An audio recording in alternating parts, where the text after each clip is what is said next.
ಯಾರು ಬ್ರೋ ಇದು ಹೊಸ ಮುಖಗಳು? ಗೊತ್ತಿಲ್ವಾ? ಅವ್ರು ನಮ್ಮ ಜೂನಿಯರ್ಸ್ ಕಣ. ಹೌದಾ ಮಗ, ನಾವು ಯಾಕೆ ರ್ಯಾಗಿಂಗ್ ಮಾಡಿ ಒಳ್ಳೆ ಎಂಟರ್ಟೈನ್ಮೆಂಟ್ ತಗೋಬಾರ್ದು? Hey new comers, come here.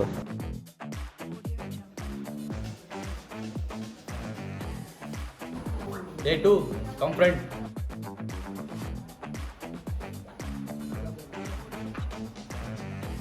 What's your name?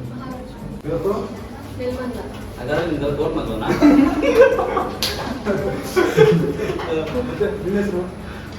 ಸೋಮಲಿಂಗಂ.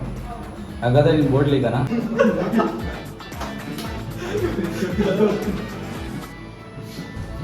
ಏನ ದುಃಖದು? ಇದೆಲ್ಲ ಹೋಗಿ ಇಳಿತ ದುಃಖ.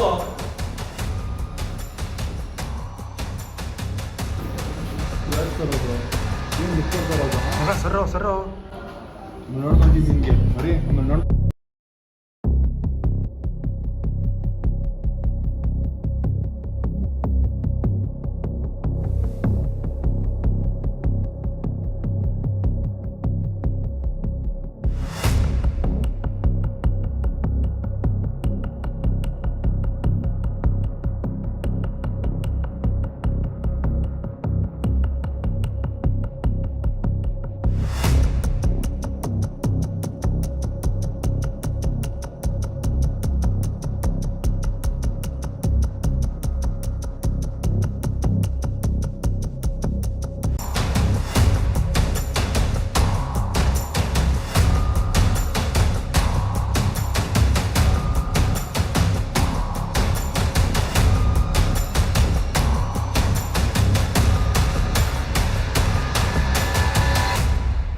ಯಾಕೋ ಈ ಕಾಲೇಜು ಬಿಟ್ಟು ಹೋಗ್ಬೇಕು ಅನ್ನೋಷ್ಟು ತೀರ್ಮಾನ ಮಾಡಿದ್ದೀನಿ ಕಣೋ.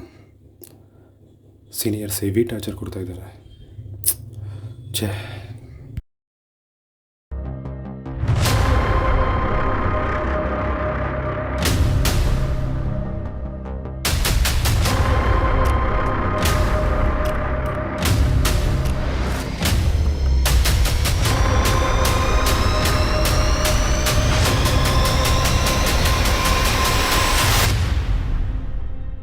Come in, ma'am.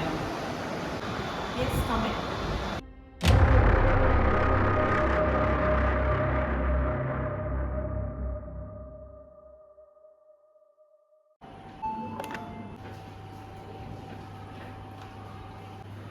ಏನ್ರಪ್ಪ ಆ 3 ಇಡಿಯಟ್ಸ್ ನೀವೇನಾ? ಅಲ್ರಯ್ಯ, ಕಾಲೇಜ್ಗೆ ಓದೋದಕ್ಕೆ ಬರ್ತಾ ಇದ್ದೀರಾ? ಏನಕ್ಕೆ ಬರ್ತಾ ಇದ್ದೀರಾ ನೀವು? ಇಲ್ಲೇನು ರೌಡಿಸಮ್ ಮಾಡೋಕ್ಕೆ ಮಾರ್ಕೆಟ್ ಅನ್ಕೊಂಡಿದ್ದೀರಾ? ಏನು ಅನ್ಕೊಂಡಿದ್ದೀರಾ ನೀವು? ನಿಮ್ಮ ಅಪ್ಪ ಅಮ್ಮ ಇದಕ್ಕೇನೇನ್ರಪ್ಪ ಕಳಿಸಿರೋದು? ಕಷ್ಟಪಟ್ಟು ಓದಲಿ ಅಂತ ಕಳಿಸಿದ್ರೆ ಇವೆಲ್ಲ ಶುರು ಮಾಡ್ಕೊಂಡಿದ್ದೀರಾ? ನಿಮ್ಮ ಅಪ್ಪ ಅಮ್ಮ ಹಗಲು ರಾತ್ರಿ ಕಷ್ಟಪಟ್ಟು ಗಾರ್ಮೆಂಟ್ಸಲ್ಲಿ ಅಲ್ಲಿ ಇಲ್ಲಿ ಕೆಲಸ ಮಾಡಿ ನಾವು ಪಟ್ಟು ಕಷ್ಟ ನಮ್ಮ ಮಕ್ಕಳು ಪಡಬಾರ್ದು ಅಂತ ಹೇಳಿ ನಿಮಗೆ ಫೀಸ್ ಕಟ್ಟಿ ಹೊಟ್ಟೆಗೆ ಹಿಟ್ಟು ಹಾಕಿ ನಿಮ್ಗೆ ಏನು ಬೇಕೋ ಬುಕ್ಸು ಬಟ್ಟೆ ಎಲ್ಲ ಕೊಡಿಸಿ ನಿಮಗೆಲ್ಲ ಕಳಿಸ್ತಾ ಇದ್ರೆ ನೀವು ಮಾಡ್ತಾ ಇರ್ತಕ್ಕಂಥ ಕೆಲಸ ಏನು? ನೀವು ಏನು ಮಾಡ್ತಾ ಇದ್ದೀರಾ? ಇದರಿಂದ ಏನಾಗ್ತದೆ ಇದ್ರ ಪರಿಣಾಮ ಅಂತ ನಿಮ್ಗೆ ಏನಾದ್ರು ಗೊತ್ತಿದೆಯಾ? ಇಡಿಯಟ್ಸ್ ಥರ ಬಿಹೇವ್ ಮಾಡ್ತಾ ಇದ್ದೀರಲ್ಲ ನೀವು. ನಿಮಗೆಲ್ಲ ಎಷ್ಟು ಹೇಳಿದ್ರು ಅಷ್ಟೇ. ಆ್ಯಂಟಿ ರ್ಯಾಗಿಂಗ್ ಕಮಿಟಿಯವರೆಲ್ಲ ಡಿಸೈಡ್ ಮಾಡಿ ಒಂದು ಡಿಸಿಷನ್ ಬಂದಿದ್ದೀವಿ. ನಿಮ್ಮದೇ ಕಾಲೇಜಿಂದ ರೆಸ್ಟಿಕೇಟ್ ಮಾಡ್ತಾ ಇದ್ದೀವಿ. ಇಲ್ಲ ನಿಮ್ಗೆಲ್ಲ ಅದೇ ಸರಿ. ಈ ತರ ನೀವು ಸರಿ ಸಿವಿಯರ್ ಪನಿಷ್ಮೆಂಟ್ ಕೊಡ್ಲಿಲ್ಲ ಅಂದ್ರೆ ನಿಮಗ್ ಬುದ್ಧಿ ಬರಲ್ಲ. ಅಲ್ಲ ಕಣ್ರಿ, ನಿಮಗೆ ಕಾಲೇಜಲ್ಲಿ ನಾವೇನ್ ಕಡಿಮೆ ಮಾಡಿದೀವಿ?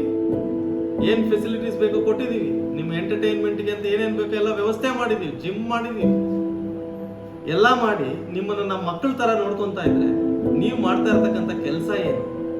ಬೇರೆಯವ್ರಿಗೆ ಮಾನಸಿಕವಾಗಿ ಎಷ್ಟು ತೊಂದರೆ ಆಗುತ್ತೆ, ಮಾನಸಿಕವಾಗಿ ಅವ್ರು ಎಷ್ಟು ನರಳ್ತಾರೆ ಅಂತಕ್ಕಂಥದ್ದು ಏನಾದ್ರು ಯೋಚನೆ ಮಾಡಿದ್ದೀರಾ ನೀವು? ನೋಡ್ರೋ, ನೀವೆಲ್ಲ ಯೂತ್ಸ್ ಇದ್ದೀರಾ, ಈ ದೇಶದ ಆಸ್ತಿ ಇದ್ದೀರಾ. ಕಷ್ಟಪಟ್ಟು ಓದಿ ಕೆಲಸ ತಗೊಳ್ಳಿ. ಅಪ್ಪ ಅಮ್ಮನ್ನ ವೃದ್ಧಾಪ್ಯದಲ್ಲಿ ನೋಡ್ಕೊಳ್ಳೋದು ಅಥವಾ ಈ ದೇಶಕ್ಕೆ ಏನ್ ಬೇಕೋ ಮಾಡ್ತಕ್ಕಂಥದ್ದು ನಿಮ್ಮ ಹೆಗಲ ಮೇಲಿದೆ. ಗೊತ್ತಿದ್ಯಾ? ತುಂಬಾ ಇಂಪಾರ್ಟೆಂಟ್ ಆಗಿ ಹೇಳ್ತಾ ಇದ್ದೀನಿ. ನೀವು ಚೆನ್ನಾಗಿ ಓದಿ ನಿಮ್ಮ ರ್ಯಾಂಕಿಂಗು ಪ್ರತಿಯೊಂದನ್ನು ನೀವು ಚೆನ್ನಾಗಿ ಇಟ್ಕೊಂಡ್ರೆ ಮಾತ್ರ ನಿಮಗೆ ಕೆಲಸ ಸಿಗ್ಲಿಕ್ಕೆ ಸಾಧ್ಯತೆ ಇದೆ. ನೀವೇನು ಸ್ಕಿಲ್ಸ್ ಕಲೀಲಿಲ್ಲ ಅಂದ್ರೆ ಇವತ್ತೇನು ಪ್ರಯೋಜನ ಇಲ್ಲ. ನೋಡಿ, ಇದೇ ಫಸ್ಟ್ ಅಂಡ್ ಲಾಸ್ಟ್ ವಾರ್ನಿಂಗ್. ನಮ್ಮ ಮಕ್ಕಳ ಥರ ಅಂತೇಳಿ ನಿಮ್ಗೆ ಒಂದು ವಾರ್ನಿಂಗ್ ಕೊಟ್ಟು ಬಿಡ್ತಾ ಇದೆ. ಇನ್ನೊಂದ್ಸರಿ ಈ ಥರದ್ದೇನ ರಿಪೀಟ್ ಆದ್ರೆ ಈ ಸಾರಿಗಿರಿ ಎಲ್ಲ ನನಗಲ್ಲ, ಪಾಪ ಹುಡುಗನ ಮಾನಸಿಕವಾಗಿ ಜರ್ಜರಿತನಾಗಿದ್ದಾನೆ. ಆ ಸಾರಿ ಏನಾರು ಹೇಳೋದಿದ್ರೆ ಫಸ್ಟ್ ಅವ್ನಿಗೆ ಹೇಳಿ, ಅವನ್ನ ನಿಮ್ಮ ಬ್ರದರ್ ಥರ ನೋಡ್ಕೊಳ್ಳಿ ಫಸ್ಟ್.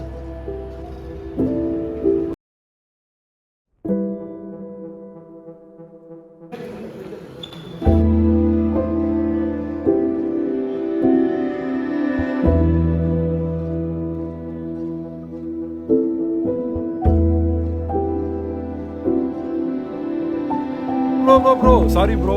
ಬ್ರೋ ನಿಮ್ಮನ್ನ ರ್ಯಾಗಿಂಗ್ ಮಾಡೋದ್ರಿಂದ ಇಷ್ಟೊಂದು ಸೀರಿಯಸ್ ಆಗೋದಂತ ಗೊತ್ತಿರಲಿಲ್ಲ ಬ್ರೋ. ಸಾರಿ ಬ್ರೋ.